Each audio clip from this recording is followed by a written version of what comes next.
And we're live.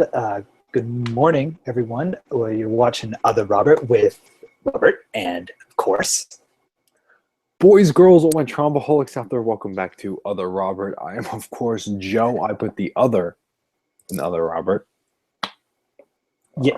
yeah, and he puts the other by taking away my introduction. So, welcome to our review of the 7th episode of the 2nd season of Rick and Morty, titled Big Trouble in Little Sanchez, which was an exceptionally funny episode with some very good lines in it.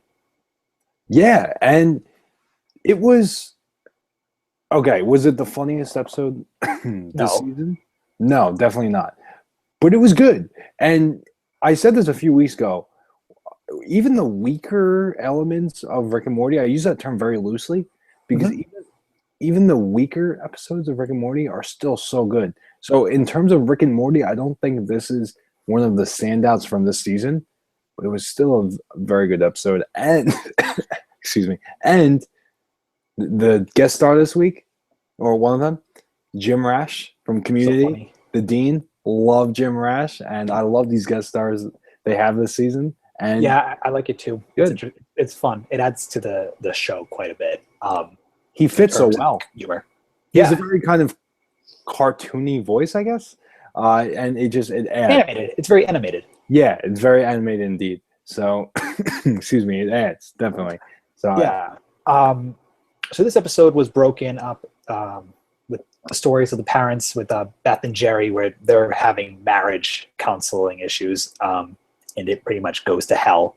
But they end up reconciling their marriage, which was quite nice. And then Rick and Morty and Summer, they are working to solve a vampire problem in the beginning of the episode. We don't get to see any vampires. And then they're dealing with Rick trying to get out of his clone body of a high schooler, which is so that those are the two dynamics. The parents, of course, are separated, and Rick, Morty, and Summer are all together, as they always are. Yeah, this show, excuse me, I see this show actually switching its name down the line, much like Aqua Teen Hunger Force started changing its name with the seasons. I don't see this staying Rick and Morty much longer. I can see this honestly switching to Rick, Morty, and Summer. Because that's what I'm noticing a lot too. She's in there now. It's no longer Rick and Morty. It's Rick, Morty, and Summer. She's become such a staple for what used to be the main duo, which is now the main trio. She's there all the time. Came on in the first season. She had maybe 1 or 2 episodes, but this season it's been a majority of episodes. She's been the main in the main trio there. So and I've also noticed that she's that the parents always have their own side story going on at the same time as the trio too, which I think is good for storytelling, I guess.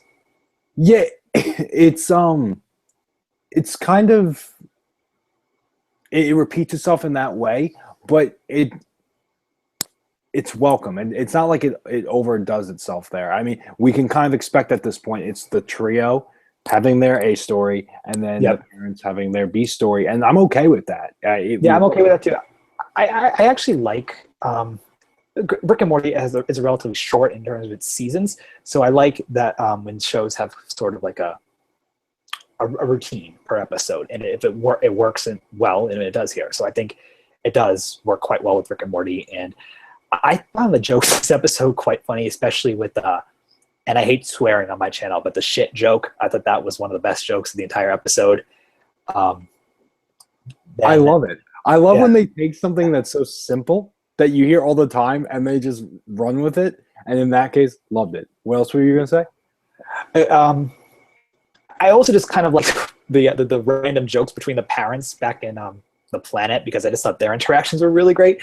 But then I love when it goes to Rick and he's trying to get out of the clone body, and he's doing it like by blatantly saying it, but no one's believing him as well. So it's just it's really fun.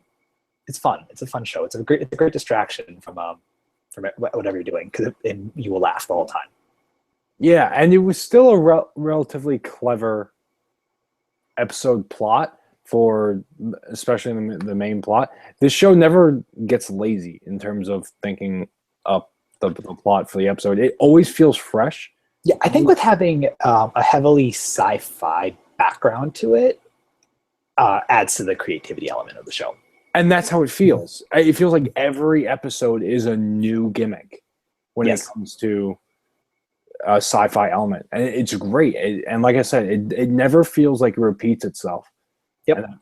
And that's what makes the show truly feel special or one of the elements is that it just feels new every time. I agree 100% with you.